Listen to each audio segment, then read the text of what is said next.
Michael Bodunrin is a senior lecturer in the university. He's a senior lecturer in the School of Chemical and Metallurgical Engineering at the University of Witwatersrand in Johannesburg, South Africa.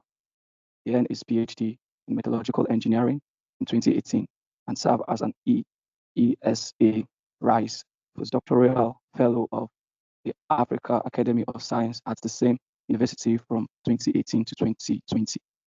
Michael's ongoing research is centered on the processing of light alloys, such as titanium and low-density stainless steel, for application in structural engineering and bio implants. He holds the distinction of being a Y-rated researcher and has successfully secured research grants from esteemed funding organizations, both locally and internationally.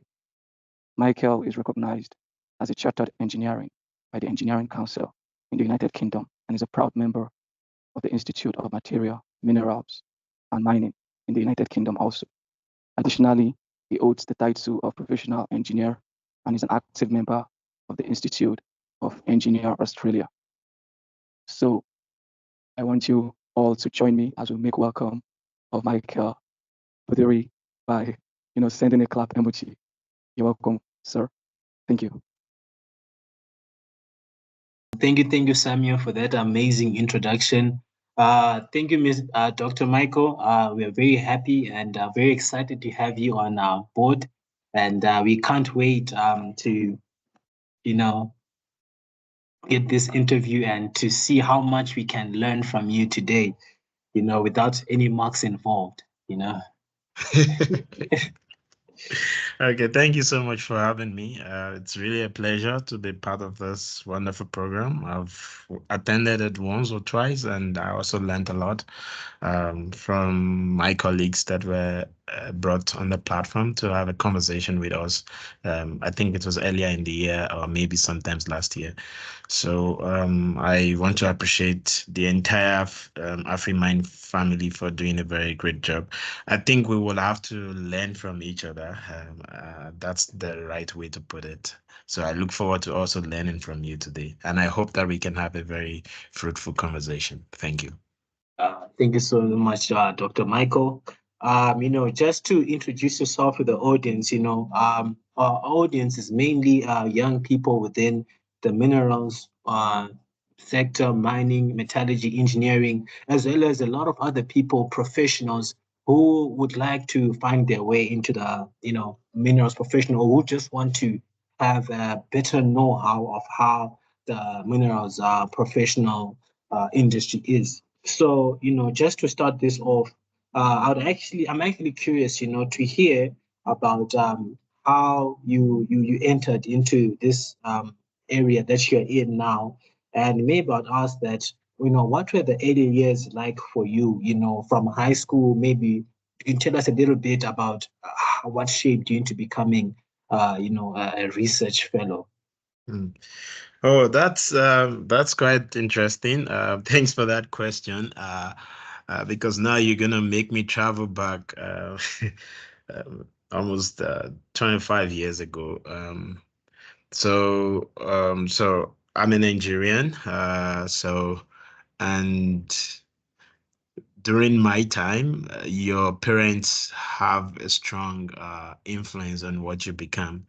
So I remember when I was in third year in high school, I wanted to be a lawyer, but I now saw that most of my friends then also wanted to go into art class and be a lawyer, or go to commercial class and be an accountant.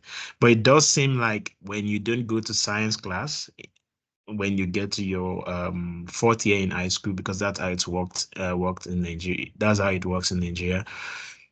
When you don't go to science class, you go to either art or commercial because you want to be a lawyer and all that. You're considered as someone who is not really serious academically. So then I decided to change that. I was going to pursue science.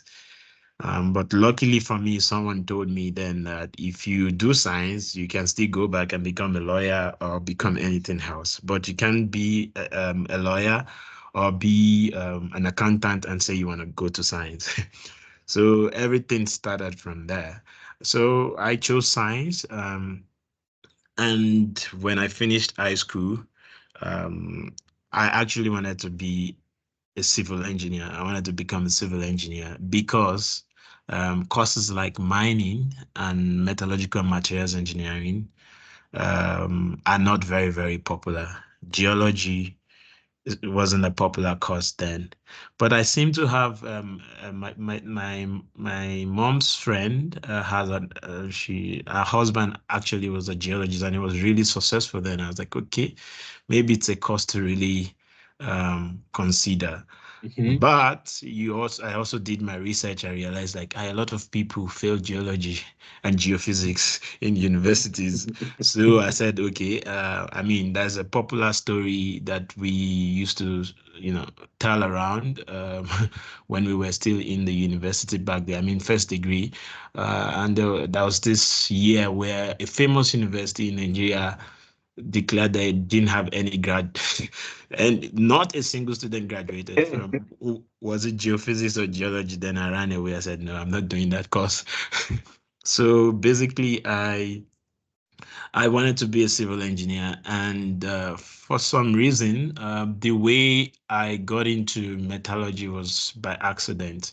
So, and when I say metallurgy, I also mean mining because the university where I did my first degree, which is the same university where Toby also finished his first degree, the Department of Mining and Metallurgy started as one department. Then as time passed by, there was growth and development, in the two professions. Then they had to split, that one school into two different departments. So we have Department of Metallurgical and Materials Engineering, and we have Department of Mining Engineering.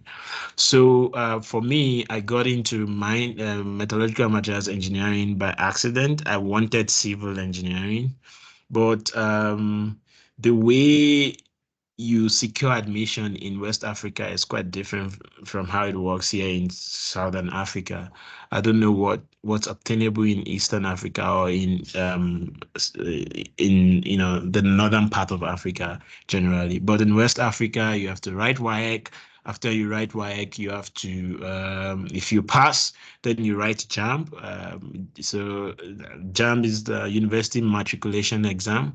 So if you pass that, then you write another one called post UME, post JAMB actually, or yeah, post JAMB. So or post UTME exam. So what happens is the WAHEC is like your final exam in high school, and it's conducted centrally throughout West Africa. So you have to have minimum of 5 credits in key subject areas that is affiliated or that are prerequisites for the course that you intend to study.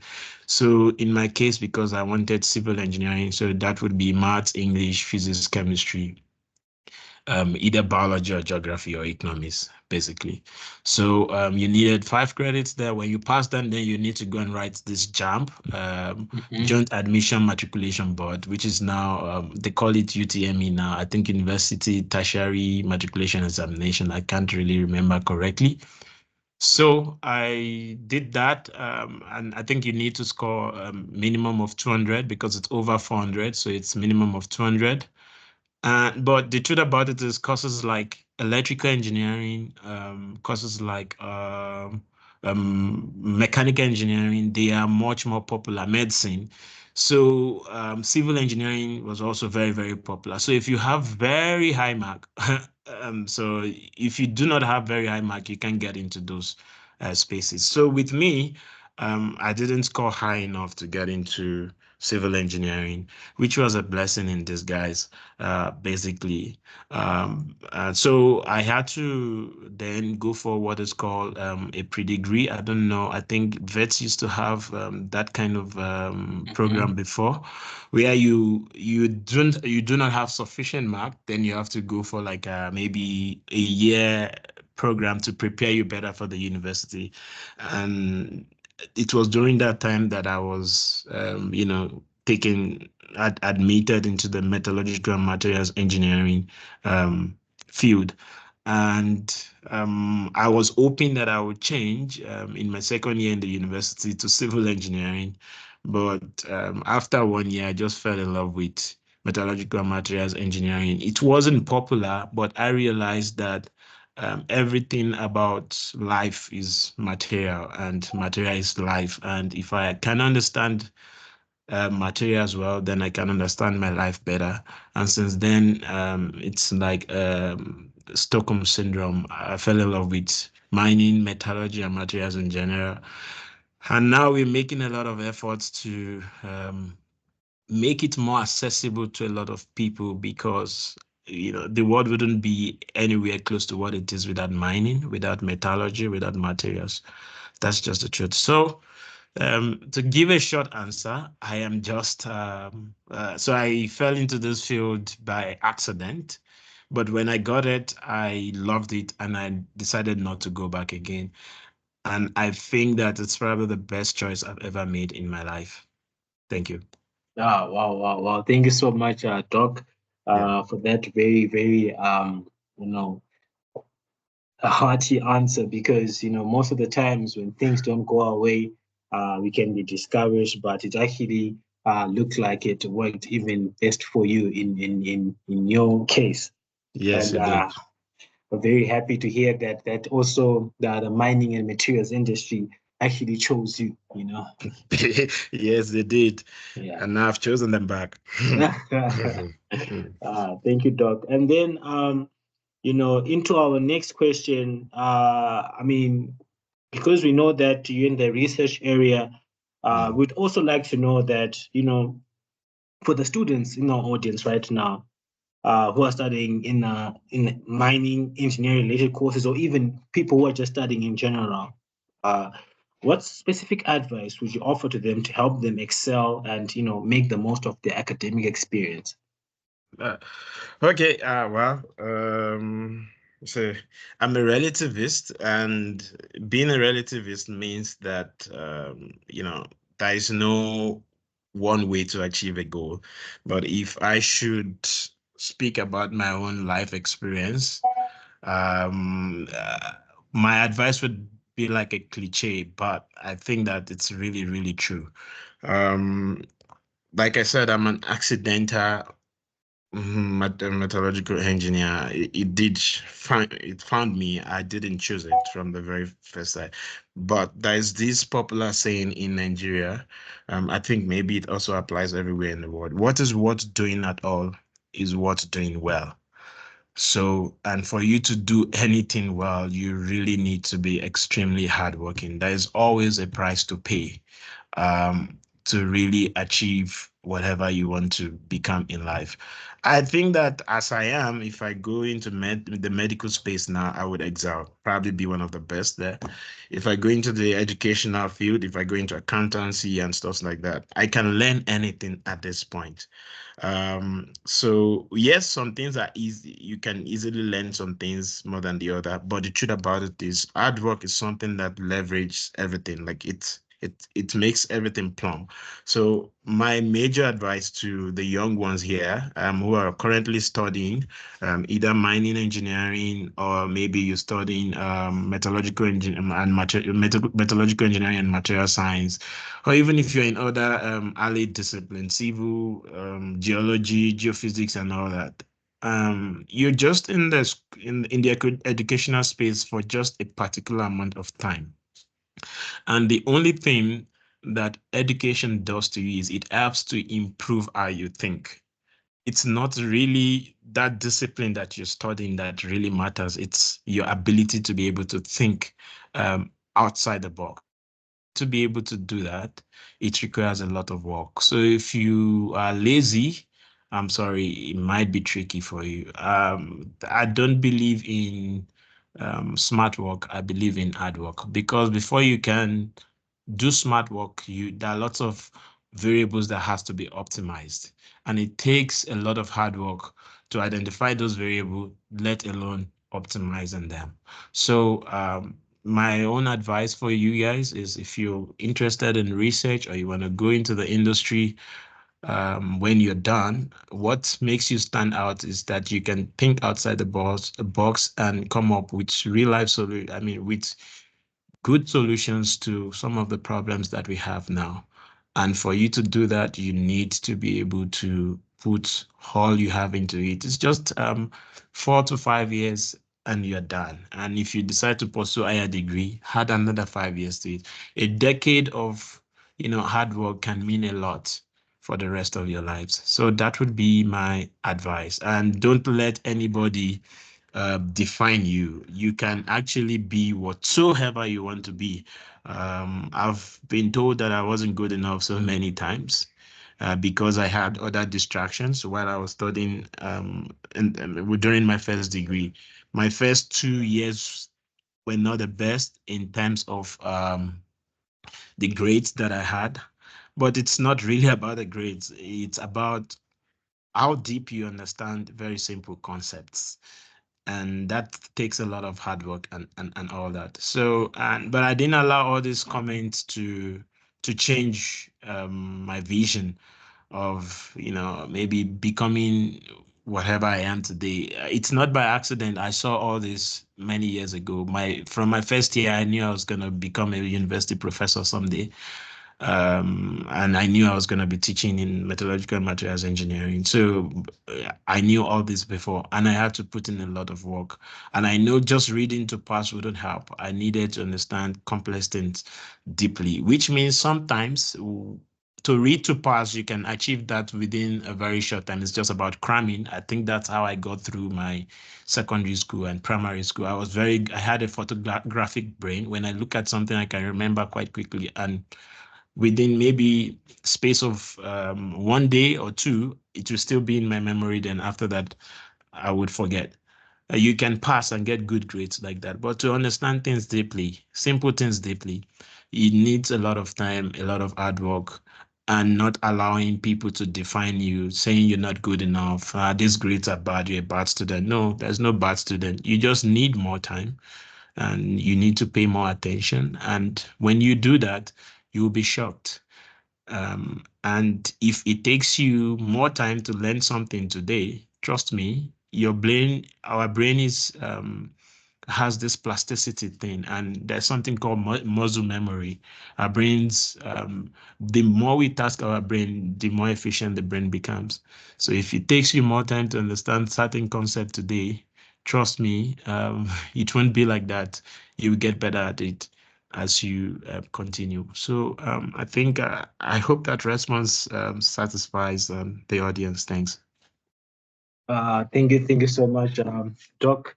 I mean, I think for that question, only the audience must clap their hands because that was quite deep. So I'm just led by example there. Thank you so much, Doc.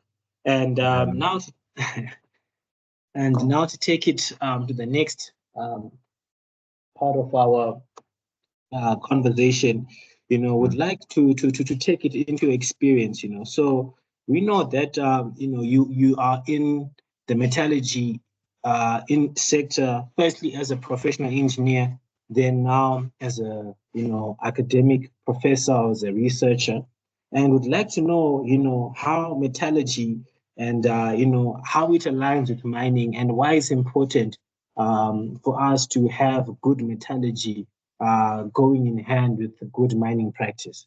What is the link? Okay. All right. Thank you. That's a very interesting question. When I was doing my master's, and actually it was my final year, so engineering degree in Nigeria is 5 years, and then the master's is 2 years. So I was privileged to be taught by this professor called Professor John Ade Ajayi, and he is a professor of mining and metallurgical engineering. No, in fact, no, I got it wrong. A professor of mining, metallurgical, and mechanical engineering. And he used to say something then that mining is the gateway to all other forms of engineering.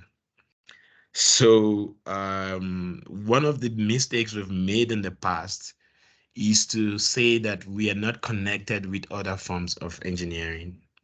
I think that my field, metallurgical and materials engineering, seem to be like the prostitute field. It's affiliated with everyone because what can you do without materials? But the truth about it is we would not be in existence if we don't have those materials that we get through mining. So we have surface mining, and so you mine things at the surface level, and you have other form of mining where you have to actually, pierce the earth crust to get us these materials that we want. So metallurgical and materials engineering would be non-existent without mining, because it's mining that actually help us access most of these valuable materials that we use today. I mean, the world will still continue to use iron. The world will continue to need use copper. Copper is one of the critical minerals that we have today.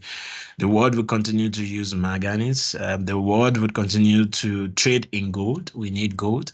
You might have lode deposit or alluvia deposit. So lode deposit you find, in the hard crust, then alluvia deposit probably you need surface mining of some sort to get that. But the truth about it is, without mining operations, we can access all these valuable materials that we need. If you look at the periodic table, I mean, a larger percentage of the elements in the periodic table are metals. And where would you find these metals? It's beneath the hard surface. How are we going to get them? So it's true mining. Yeah, I know mining and materials engineering or metallurgical engineering seem to have been demonized as, oh, an unsustainable field, engineering field, but that's really wrong. We can improve on how we practice mining, how we practice processing of materials to make life much better. There's a lot of emphasis on circular economy where you reuse, recycle materials and all that. But the truth about it is these secondary materials cannot cater for what we need. So mining will continue to exist. Without mining industry, materials processing, mineral processing cannot happen. And when there's no minerals processing, you cannot extract valuable materials. And then if you cannot extract valuable materials, you cannot process these materials for man use. The mechanical engineers cannot build cars, civil engineers cannot make roads, electrical engineers won't have wire to connect. Because if they don't connect these things, I'm sorry, electricity will not just jump from nowhere. It will not just jump from anywhere. You need some form of connections and all that. You need some form of materials for that. Okay. So for me, the gateway to technological advancement is mining. So, and when mining is doing fine, then the rest of the world is fine. I was in the US last year, and I visited North Carolina State University. And one of the conversations that I had with some of the professors that, yeah, they're very strong in terms of processing secondary materials, that is waste products from different engineering processes, except mining. They're very strong in that. But they know that what they recover from that cannot cater for the population of the world. So they are looking at ways to partner with South African universities that are stronger in mining. And I mean, mining engineering, for example, in Advents is one of the best in the world. So they are looking at ways to partner with mining engineering universities in Africa, because we still have the technical know-how, the sound foundation for assessing all the materials that we need, the primary materials that we need. And we have very strong foundation in processing these minerals, and of course, then processing the materials that we get from this minerals. So mining engineering is the gateway. Metallurgical engineering or material science in general cannot process if mining engineers don't help us get the minerals from where it's been eaten. Okay. So and that's really true, really the link. So mining engineering is the gateway. Metallurgical engineering is like the prostitute field that serves everyone else, okay, including the medical field. You need for example, implants. In the automotive industries, you need a lot of materials to make your cars and stuff like that. Where are those materials going to come from? They're going to come from beneath the earth surface, and who has the expertise to to help us with that? And that's mining. So mining can help us get the needed minerals out, and then we can process and make into raw materials that other forms of engineering can then use to make, finished products for everyone. So the idea of treating each other as if we're different, we don't depend on each other, should die right away. We all work together to make this world a better place. Thank you. Thank you so much, Dr. Michael. And maybe I would just say that, people in the mining industry really depend on people in the metallurgical industry, because that is the only way that they can truly get the best value out of their minerals. Because, I mean, straight from the ground, it's just raw and unprocessed. And then, once we have metallurgical people now we can get that 99% grade that can be paid for, on the market. So perhaps Yes. if someone was thinking that it's just only one way, it's very dependent. We depend on each other in action. Yes, we do actually.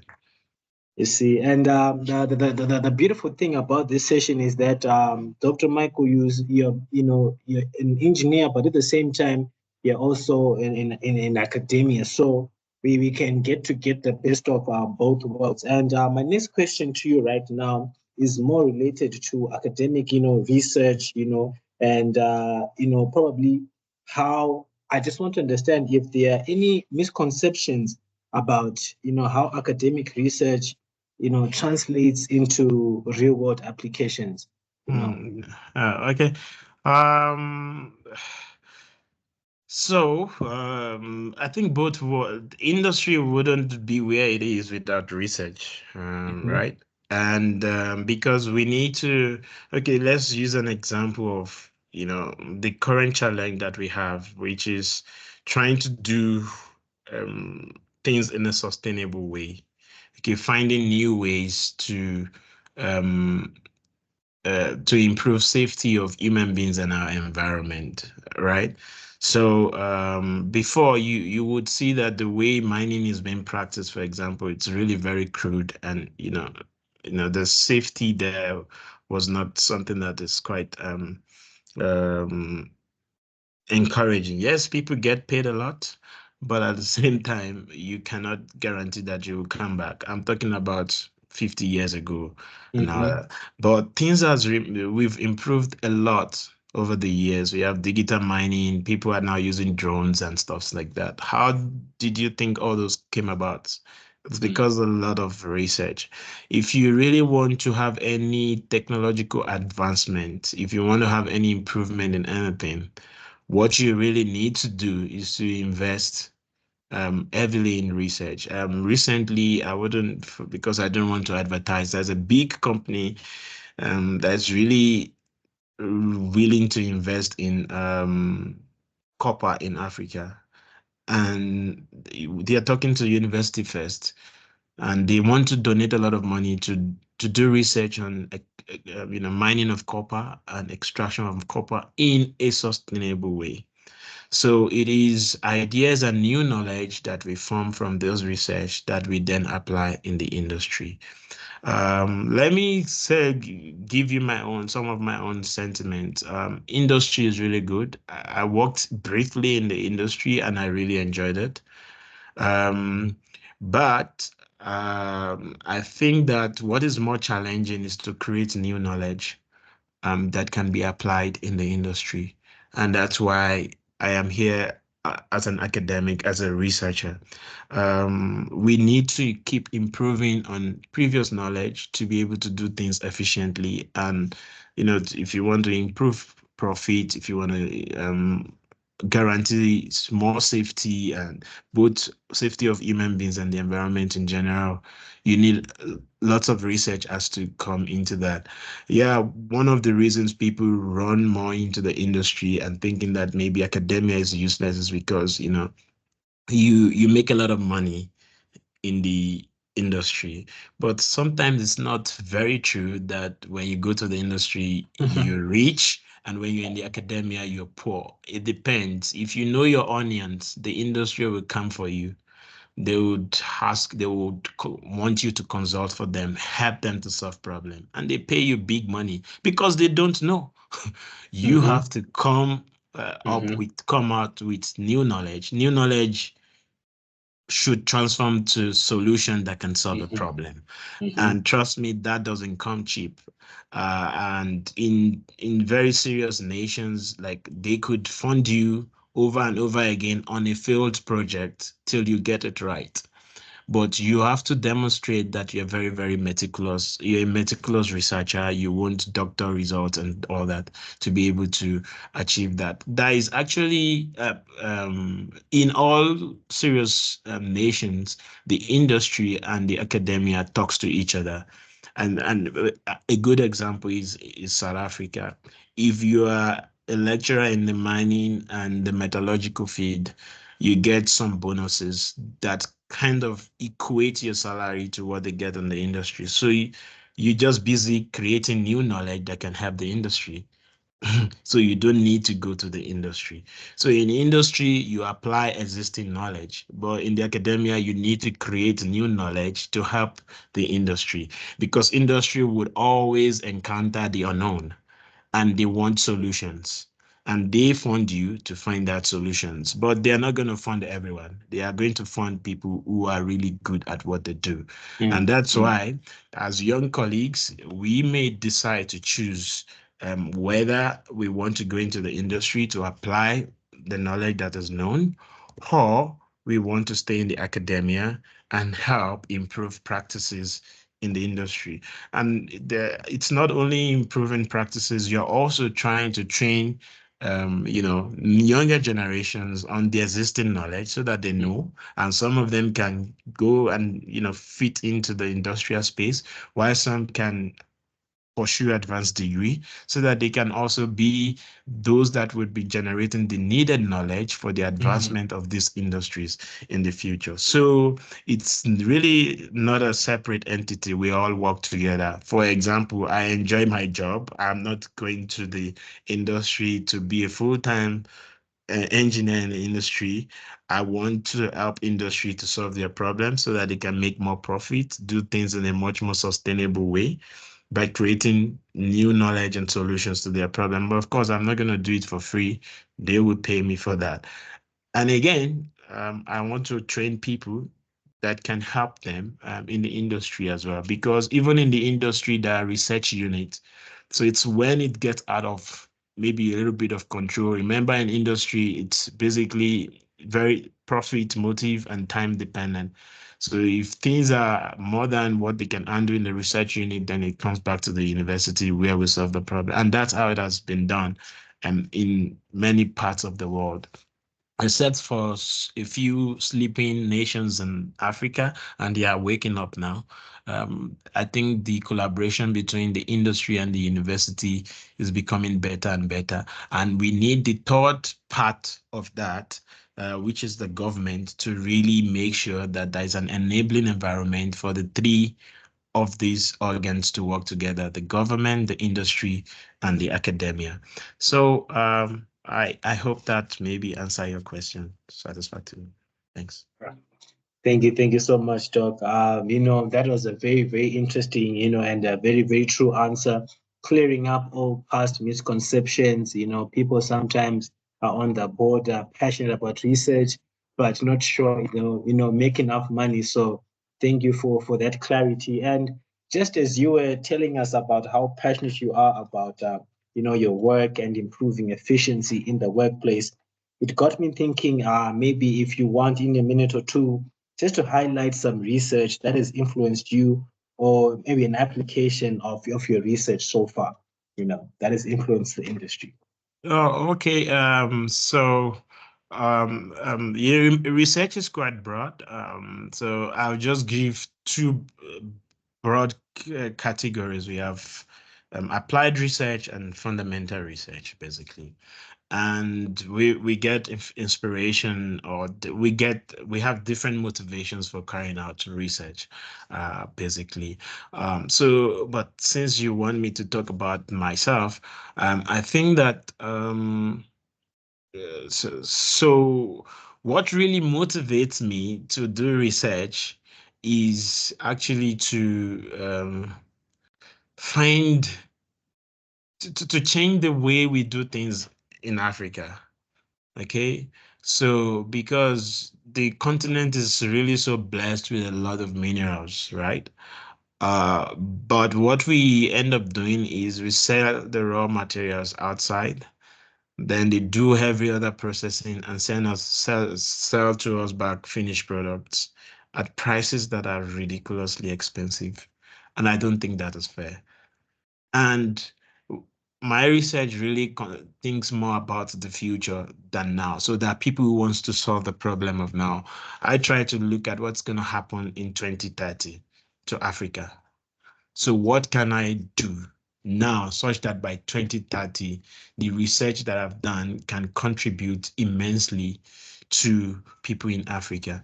And I'm not just being sentimental about Africa. The huge portion of the world is actually an underdeveloped, we have more underdeveloped nation than developed nations in the world. So whatever applies to Africa would apply mostly in the developed nation. So one of the things that I am doing in my research is to develop implants that's like your artificial body parts, like artificial hip or knee. So that's material. So I'm trying not to use technical words so that people can understand. So I'm trying to develop implants that are affordable by African populace. And if African can afford it, we are probably the wealthiest continent, but the poorest continent as well. So we're not rich, but we have wealth, but we can't transform that wealth into riches. And if that's the problem, what the wealth God has given us, can we make things out of them, and so that at least our people can benefit from it? So my research really looks at developing affordable bowel implants. So, and what are my motivations for doing that? For example, by 2050, 80% of the older adults in the entire world will be living in developing countries. All African countries are developing countries, and we are now living longer. So, which means we will have adults that are all disabled because they can't afford expensive implants. And when all our adults are disabled, then the younger generations cannot work effectively because we are a nation that care. So we would want to stay with our adults. Then what happens to productivity? Then economic collapse because of disease burden that we have. But if we can develop affordable implants for older adults, or maybe if you're young and you get involved in an accident, and we can get something that is cheap to fix your body parts and you can get back to work, then we can actually maximize the youth budget that we have in Africa. We're celebrating this youth budget, but it might be a cost to us in 2050 if we do not have, for example, bowel implants that are really, really affordable. Okay, so something that is as cheap as, paracetamol. If you can have that, so you will never be scared of having older people, because even though they are old, they can have their body functions well, their body parts functioning well, and they can be largely independent. And we that are supposed to be doing the work, although by then by 2050, I'll be closer to the older people anyway. But the younger ones then can actually face, driving the economy and, helping people live a better life. So that's one of the motivation. And the second motivation is that the materials that we need, the raw materials, actually are here in Africa. So the type of material, the implants that are the affordable implants that I've been trying to develop over the years, one of them is from the main material is titanium, and South Africa is the second largest producer of titanium ore in the world after Australia.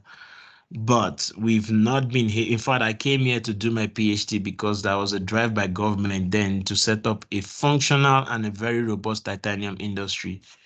I came here in 2014. That was 10 years ago. That drive seemed to be dead now. So, and we need to add value to titanium ore. And we've managed to produce some titanium alloys that are much more cheaper than the commercial one, and they can even perform better than these cheaper ones now. But it's okay. We are waiting till like 2030 when this disease burden will start becoming a problem for government. And that time we will tell them about our material and we can make money from that. But the whole goal is not to make money, it's just to help our people. The second type of material, because titanium has its own problem, no, that's it can. So even though we trying to develop cheaper ones, it can be as cheap as steel, and steel is made from iron and carbon and other alloying elements, basically. So I'm thinking of, okay, you know what? I'm trying to even make a much more cheaper implant. And one critical material for that implant is manganese. And guess who is the number one producer of manganese in the world? That's South Africa. Number three producer of manganese in the world, Gabon. So in first and third position, you have the future, or so there's a chance that we can make even more cheaper bioimplant material from steel. So because what we're trying to do is to make the steel as light as titanium. So if it's as light as titanium and is not rusting in your body, if they put it in your body, then it can perform the same purpose. And that's basically what I have been trying to do. But look at the role of mining in all of this. How are we going to access the manganese without mining? How are we going to access this manganese without mineral processing guys, without extractive metallurgists who then really improve the quality and yield of the manganese that we get from the manganese ore? Then we can then add many other things to it to make it useful in our body, basically. So that's one of the research, the area of research that I'm doing, and I do other research as well. I'm trying to solve a problem in the energy space. Currently, the whole world is talking about we don't want coal, we don't want coal. I think that coal will be around for a very long time. So let's not deceive ourselves. However, my research is not on coal, it's actually on hydrogen, because just like every other renewable energy sources, the problem with them is how to store them. So one of the major problem with hydrogen is how can you store it in a very safe way. So that's another huge area of my research where I'm trying to store hydrogen in solid form. I'm trying to store it in metals, basically. And the way we're trying to do that is to come up with alloys that can absorb a lot of gaseous hydrogen. And when it's needed, and these alloys will be in powdery form, and then you can, if you've ever peeled a battery before, you see like a carbon rod in there. So, so if you can store the hydrogen in that, in the metallic alloy, but the metallic alloy will be in powder form. But of course, you can then compact it to be like those carbon rods you see in batteries. And when you need to, when you need your hydrogen to fuel anything, you can actually get it released easily. So it's not like that. We have a lot of research going on in that area. A lot of people are exploring magnesium hydride. That is, they are storing hydrogen in magnesium. Some are storing it in some type of titanium. But there's this new field in the new area in the field of metallurgical materials engineering called high entropy alloys. So this high entropy alloy space is what we are trying to explore, where you bring close to 4 or 5 different metallic elements together in the same equiatomic ratio. And then you then try and explore the possibility of storing hydrogen in there. I've got a PhD student who is really looking at that currently, and the future seems promising. But one thing that is central to that research is that all the elements, metallic elements that we need to make such alloy are elements that has their raw materials in Africa. So the mining guys need to get this out, and then we process the material so that it can be beneficial for people. So if hydrogen can really help us in future, we want to be part of the conversation in terms of the novel materials that are known worldwide for performing very well within the hydrogen storage industry. South Africa, for example, has one success story of a type of steel that is used by many of these multinational industry. I think the name of the steel is CR12, basically. It's used worldwide. And it's high time that South Africa and other countries come up with another successful materials like that, especially in the metallurgical space, because that will really improve our economy greatly. So I can talk for the whole day about the different research that I'm doing, but I think those two are what you should really look out for by 2030, because those products should revolutionize the world, we think. Thank you so much, Doc. I think for that question, I just have to clap my hands once more. I mean, those are powerful areas of research that you're looking at, and the motivation is quite clear, especially with the minerals being mined in Africa. And I know, I'm not supposed to say this, but I do not wish that it happens. But may there be a little be more cases of the requirements of the implants so that we can really cash out on this research. Well, let me tell you. So, um, so it's you. I understand what you're saying, but you're not a prophet of doom. Everybody kind of talked against. We said we had our own fear, sentiment, and reservations about um, Gate when he said with the next pandemic. In fact, some people thought he was the one who. Yeah, Okay. I see. yeah. So I don't mean to be religious, but science has been the only consistent prophet that we have. And as far as the known universe existed, basically. So unfortunately, this guy is just a computer guru, not an expert in health, but he has funded a lot of earth projects, and he could look back to what has happened, and he knew that it was only a matter of time that we would have pandemic, and it came indeed. If you look at so when I told you that 80% of the older adults would be living in developing countries by 2050, I didn't do that research. It's been done by World Health Organization. And you know that as you grow older, your bone becomes weaker. So it's an inevitable thing. It's gonna happen. Do you know how many hip replacement it's happening every day in South Africa? You need to go to this hospital in Soweto, the largest trauma center in Southern Hemisphere. I have friends that are orthopedic surgeons, and and they give you this data, and you know that it's not like you saying that you're wishing. It's something that is already happening, and now it's only if we don't live long enough that it won't happen. And science is helping us living longer. And if you're living longer, even if you're not sick, your bone will become weaker. And if you have those fractures and stuff like that, it's all just inevitable that you would need this implant at one point in your life or the other. You might be lucky not to have it, but it's gonna be something that when COVID started, you were hearing it from afar. Later, it then happened that everybody around started your friend now has it, then you realize that okay, maybe your family member has it, now even yourself, that's exactly what's going to happen in terms of I've been following implant market for the past 10 years. It's been growing exponentially. So it's something that is happening. It's just because maybe our age group it's not very prevalent, that's why you don't know. And I've been giving this talk on implants since 2016.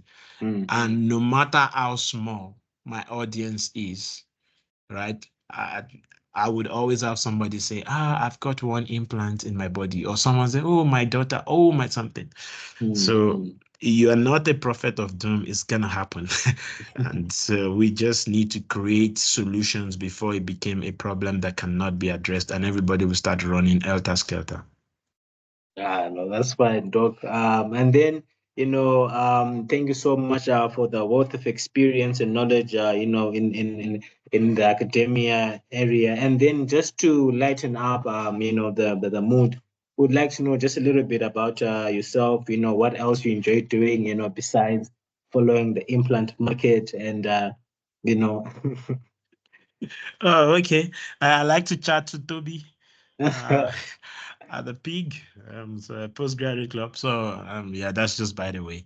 Well, what's it's other things that I like doing is having conversations like this, especially promoting Africa, because I think that if you allow anyone else to write your story, they will write it anyhow.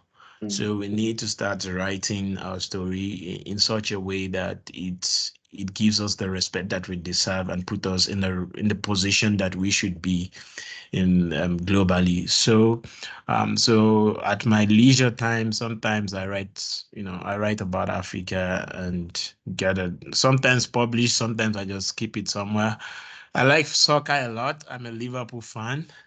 That's a good team. Yes, I hope one day when I retire, when I retire from academia, I would be a coach of a football team. And the funny thing is, the universe has a way of making your dream come true. I just got appointed as the coach of the School of Chemical and Metallurgical Engineering football team, maybe a few weeks ago.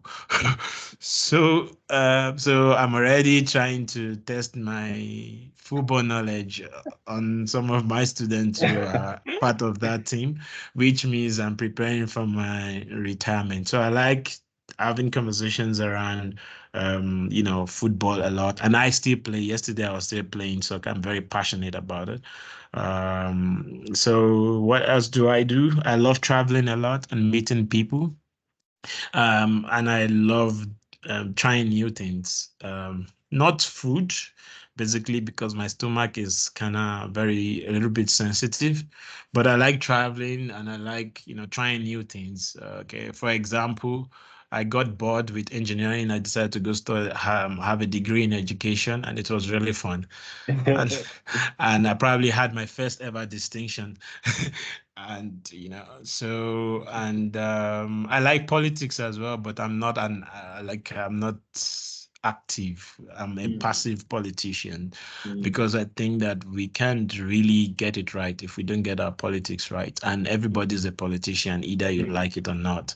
So I like conversations around that. And then in the morning when I wake up, two things that I think about is the concept of time and death. What are those two things? What does it mean? Do we really die or we transition into higher dimensions?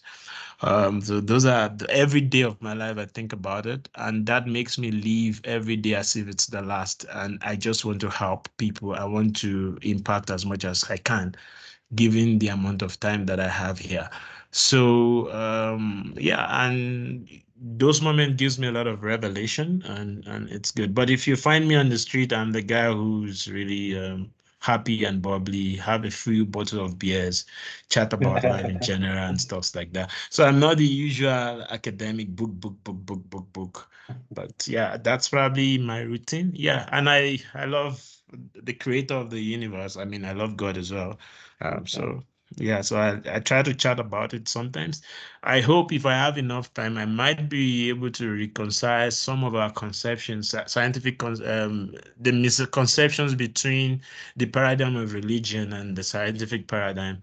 Okay, for example, so how old is the universe? I'm not a physicist or something, but I really believe in astronomy and all stuff like that. The religious aspect has certain views, and the scientific aspect has some views. And I think that I might be able to come up with some theory that maybe will be published somewhere, and when I'm long gone, maybe it might be referred to at the end, because I don't think that science and religion contradict each other. I think that they speak to each other, and people don't see it that way. So those are some of the things that that I do outside chasing implant market, looking at what raw materials do we have in Africa, how can we apply it, how can we develop a technology before 2050 that I should retire by 2049 anyway. So yeah, so those are the other things that I do. But if you want to join my football team, please come. It's fine. Yeah. No, that's fine. Thank you so much, Doc. It has been quite an exciting one. I'm pretty sure that there was a lot of knowledge share and a lot of a lot of thinking that had to be done. Especially my side, I've even been doing a lot of pondering and writing down some things as if we're talking. Just a reminder that to get the best experience out of the AfriMine CIM every month, it's just always good to have a notebook by your side. You can just write something down, even forget about it, but maybe after a while you look back at it and it might stir up some ideas as well. Yeah, absolutely. Yeah, definitely. Thank you so much, Doc.